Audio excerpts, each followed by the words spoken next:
those who don't know, I'm 6'3", 260 pounds, and I play linebacker in the NFL.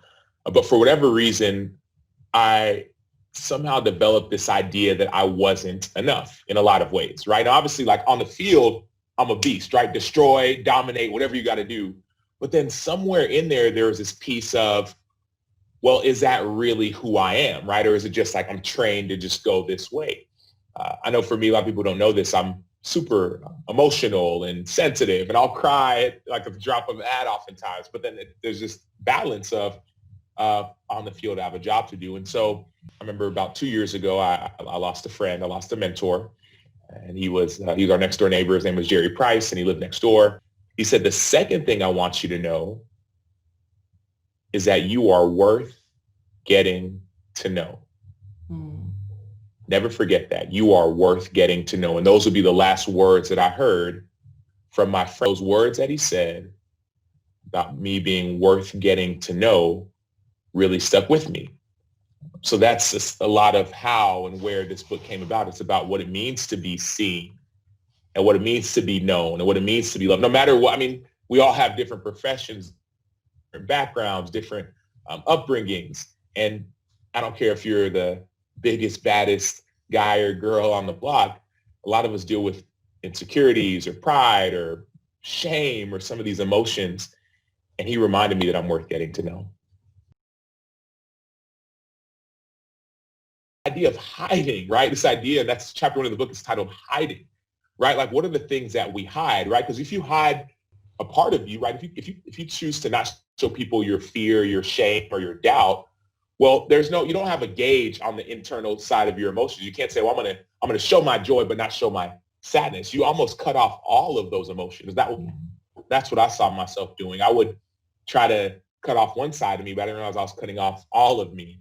And that's, it's kind of this issue in psychology people talk about, of how your body keeps the score, right? Like if you keep on holding things in, keep on just keeping it, not letting it out, your body keeps the score. And so for me, I'm learning I love that. how to let people see me, the good, the bad, the ups and the downs. The best teams I've ever been on, best teams, hands down, have been the teams where our coach, our leader, our general manager, the owner, whatever, they said, almost just like your value said, he said, be you. There's so much value to this idea of bringing your weird. And so I just want to reinforce that to everybody here. Be you. Let the world see you. Bring your weird, because that's what's going to make you and your team great. You may be going through some adversity. We all are, right? We're feeling the heat, whether it's transition, whether it's new roles at the company, whether it's new roles at home. We're going through it. And so we have a choice. We can either choose to let it sit there and just almost be bogged down by this, man, look at how bad this is and how horrible. Or you can do the work, right? Like Goldsmith does, and almost like say, you know what, this is where it's at. I've got to get rid of these impurities and come forth as solid gold.